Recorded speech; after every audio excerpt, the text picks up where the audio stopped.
ഇന്ന് കടുകുമണി എത്തി നിൽക്കുന്നത് കർണാടകയിലാണ്. കേരളത്തിൽ അധികം ആരും കടന്നു ചെല്ലാത്ത ഒരു ക്ഷേത്രമാണ് MM ഹിൽസ്. ഇത് കർണാടകയിലെ ചാമരാജനഗർ ജില്ലയിൽ സ്ഥിതി ചെയ്യുന്ന പ്രസിദ്ധമായിട്ടുള്ളൊരു ക്ഷേത്രമാണ്. ഈ ക്ഷേത്രം MM ഹിൽസ് ക്ഷേത്രം എന്നാണ് അറിയപ്പെടുന്നത്. ഞങ്ങളിവിടെ രാവിലെ 7 മണിയോട് കൂടി ഈ ക്ഷേത്രത്തിൽ എത്തി. അപ്പോൾ ഇവിടെ നല്ല തിരക്കായിരുന്നു. എനിക്ക് തോന്നുന്നു ജനുവരി 26-ാം തീയതി ആയതുകൊണ്ട്, മുടക്ക് ദിവസമായതുകൊണ്ട് അത്യാവശ്യം നല്ല തിരക്കുണ്ട്. ഇവിടെ അന്വേഷിച്ചപ്പോൾ അറിയാൻ കഴിഞ്ഞത് സാധാരണ ദിവസങ്ങളിലൊരു 4000-നും 5000-നും ഇടയിൽ ഭക്തർ ഇവിടെ ഈ ഒരു ക്ഷേത്രം സന്ദർശിച്ച് പോകുന്നുണ്ട് എന്നുള്ളതാണ്. ഇവിടുത്തെ പ്രധാന ദേവത എന്ന് പറയുന്നത് ശ്രീ മാലെ മഹദേശ്വര സ്വാമിയാണ്. ഇത് ശിവൻ്റെ അവതാരമായിട്ടാണ് കണക്കാക്കപ്പെടുന്നത്.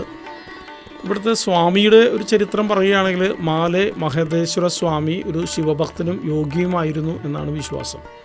അദ്ദേഹം സാധാരണ സന്യാസിയായ രൂപത്തിൽ കാടുകളും മലനിരകളും ചുറ്റി സഞ്ചരിച്ച് ധർമ്മവും ഭക്തിയും പ്രചരിപ്പിച്ചു എന്നാണ് പറയുന്നത്. ഇവിടുത്തെ ജനങ്ങളുടെ കഥകളൊക്കെ അനുസരിച്ചിട്ട് പറയുന്നത്, ഐതിഹ്യം അനുസരിച്ച് പറയുന്നത്, അഹങ്കാരിയായിട്ടുള്ള ശാലിശുലി എന്ന അസുരനെ മഹദേശ്വര സ്വാമി വധിച്ചു. തുടർന്ന് ഈ മലനിരകളിൽ വസിച്ചു. അതിനാലാണ് ഈ പ്രദേശം മാലെ മഹദേശ്വര മലകൾ എന്ന് അറിയപ്പെട്ടു തുടങ്ങിയത്.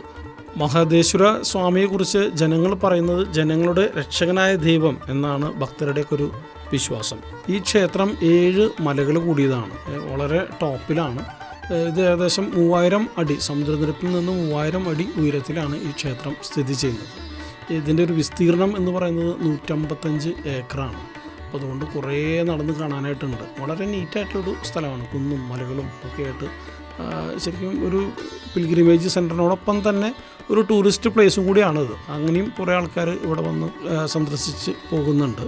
പിന്നെ ഇവിടെ ഈ സ്റ്റാച്ചു വളരെ അട്രാക്റ്റീവാണ്. ഇതിന് ഏകദേശം 108 അടി ഉയരം ഉണ്ടെന്നാണ് പറയുന്നത്.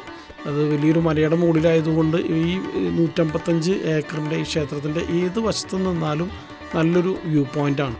2023 അന്നത്തെ കർണാടക മുഖ്യമന്ത്രിയായിട്ടുള്ള ബസവരാജാണ് ഈ ഒരു സ്റ്റാച്യു ഉദ്ഘാടനം ചെയ്തത്. അപ്പോൾ അതുകൊണ്ട് തന്നെ ഇവിടെ ക്ലൈമറ്റൊക്കെ നല്ല കൂളിംഗ് ക്ലൈമറ്റാണ്. നമുക്കിങ്ങനെ നടന്ന് കാണാനൊക്കെ ആയിട്ട് വളരെ രസകരമായിട്ടുള്ളൊരു ക്ലൈമറ്റാണ്. നമുക്ക് വലിയ ക്ഷീണമൊന്നും തോന്നുന്നില്ല. ഈ ആൾത്തിരക്കിന് ഇടയിലൂടെ നടന്നു പോകുമ്പോഴും അധികം നമ്മൾ ടയേർഡൊന്നും ആകുന്നില്ല. ഈ ക്ഷേത്രത്തിലേക്ക് കൂടുതൽ ആളുകൾ എത്തുന്നത് തമിഴ്നാട്, കർണാടക, ആന്ധ്ര ഭാഗത്തു നിന്നാണ്. കേരളത്തിൽ നിന്നൊന്നും അധികം ഭക്തരെയൊന്നും കണ്ടില്ല എന്ന് പറയാൻ കാരണം ഇവിടെ അധികം നമ്മുടെ കേരള രജിസ്ട്രേഷൻ വണ്ടികളൊന്നും കാണാനില്ല. അതുകൊണ്ടാണ് അങ്ങനെ പറയുന്നത്. ഇവിടെ ഞങ്ങൾ വരുമ്പോൾ ആദ്യം കാണുന്ന ഒരു ചടങ്ങ് എന്ന് പറയുന്നത് ഈ രഥം വലിക്കുന്നതാണ്. ഒരു ആനയൊക്കെയുണ്ട്, ഒരു കുട്ടി ആനയൊക്കെയുണ്ട്. നന്നായിട്ട് ജനങ്ങൾ അതിൻ്റെ പിന്നാലെ ഫോളോ ചെയ്യുന്നുണ്ട്. അപ്പോൾ ഈ രഥം വലിക്കുന്നതിൻ്റെ പിന്നിലുള്ളൊരു ഇത് രോഗശമനം, സന്താന ലാഭം, തൊഴിൽ പുരോഗതി എന്നിവയ്ക്കായിട്ട് ഈ ഭക്തർ രഥം വലിക്കും എന്നാണ് പറയുന്നത്. അതിൻ്റെ പിന്നാലെ ജനങ്ങൾ ഇങ്ങനെ പ്രാർത്ഥിച്ചൊക്കെ പോകുന്നുണ്ട്. കുറേ അവരുടെ കന്നഡ ഭാഷയ്ക്കായതുകൊണ്ട് എനിക്ക് കാര്യമായിട്ടൊന്നും മനസ്സിലായില്ല. പക്ഷേ ജനങ്ങൾ വളരെ ഭക്തിയിൽ ആ രഥത്തിൽ ഇങ്ങനെ ഫോളോ ചെയ്ത് പോകുന്നുണ്ട്.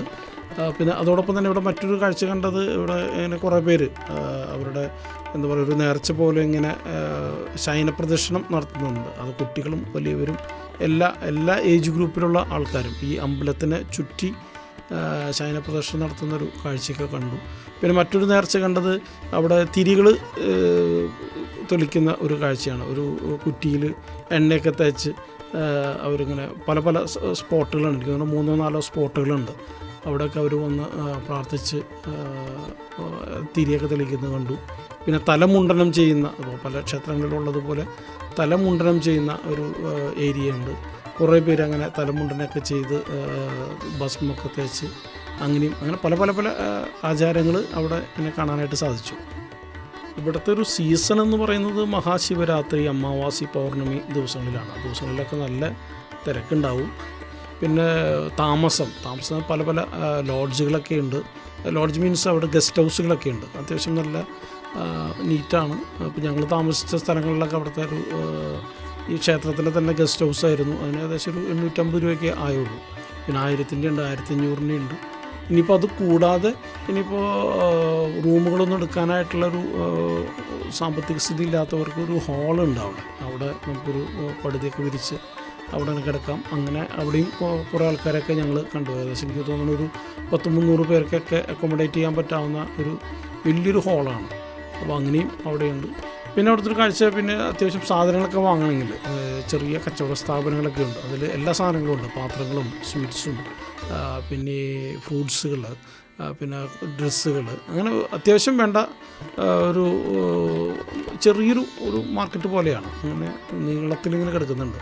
ഞങ്ങളിവിടെ വന്നത് ജനുവരി 26 ആയതുകൊണ്ട് തന്നെ ഈ റിപ്പബ്ലിക് ഡേയുടെ ഒരു ആഘോഷങ്ങളൊക്കെ ഇവിടെ നടക്കുന്നുണ്ടായിരുന്നു. അപ്പോൾ അതൊക്കെ തുടക്കം മുതൽ ഞങ്ങൾക്ക് അറ്റൻഡ് ചെയ്യാനൊക്കെ പറ്റി. ഇവിടുത്തെ സറൗണ്ടിങ്ങിലുള്ള കുറച്ച് സ്കൂൾ കുട്ടികളും അവരുടെ ബാൻഡ് വാദ്യങ്ങളും അവരുടെ ആഘോഷ പരിപാടികളൊക്കെ ഉണ്ടായിരുന്നു. അപ്പോൾ നമുക്ക് നല്ലൊരു ഫീലിംഗ് ആയിരുന്നു. നാട്ടിലില്ലെങ്കിൽ പോലും അവിടുത്തെ ഒരു അറ്റ്മോസ്ഫിയറും ആ കുട്ടികളുടെ ഒരു എനർജിയും പുതുതലമുറയൊക്കെ ഈ ഒരു നമ്മുടെ ദേശത്തോട് കാണിക്കുന്നൊരു സ്നേഹമൊക്കെ കണ്ടപ്പോൾ നമുക്കും നല്ലൊരു ഫീലിംഗ് ആയിരുന്നു. ഇങ്ങോട്ടുള്ള ദൂരം എന്ന് പറയുന്നത് മൈസൂരിൽ നിന്ന് ഏകദേശം ഒരു 150 കിലോമീറ്റർ ഉണ്ട്. ബാംഗ്ലൂരിൽ നിന്ന് വരികയാണെങ്കിൽ 210 കിലോമീറ്ററിൻ്റെ അടുത്തുണ്ടാവും. അപ്പോൾ ഞങ്ങളിപ്പോൾ തൃശ്ശൂരിൽ നിന്നാണ് വന്നത്. തൃശ്ശൂരിൽ നിന്നൊക്കെ ആണെങ്കിൽ ഒരു 300 കിലോമീറ്റർ കഷ്ടിയാണ്. പിന്നെ ഇങ്ങോട്ടുള്ള യാത്രയും നല്ല അടിപൊളിയാണ്. എന്താ പറയുക, നല്ല കാടിൻ്റെ ഉള്ളിലൂടെ ഉള്ള യാത്രയാണ്. ആ കാട് വൈകുന്നേരങ്ങളിൽ 6 മണിക്ക് ശേഷം അവർ കടത്തിവിടുന്നില്ല എന്നാണ് പറയുന്നത്. ഞങ്ങളതിന് മുമ്പ് കടന്നു പോന്നു. എല്ലാ വന്യമൃഗങ്ങളുള്ള ഒരു സ്ഥലമാണ്. അപ്പോൾ രാത്രി യാത്ര അത്ര സേഫ്റ്റിയുള്ള യാത്രയല്ല. രാത്രി അധികം യാത്ര ചെയ്യാതിരിക്കുകയാണ് നല്ലത്. എല്ലാ തരത്തിലുള്ള മൃഗങ്ങളും ഉണ്ട്. ഞങ്ങൾക്കും കുറച്ച് മൃഗങ്ങളൊക്കെ കാണാൻ പറ്റി.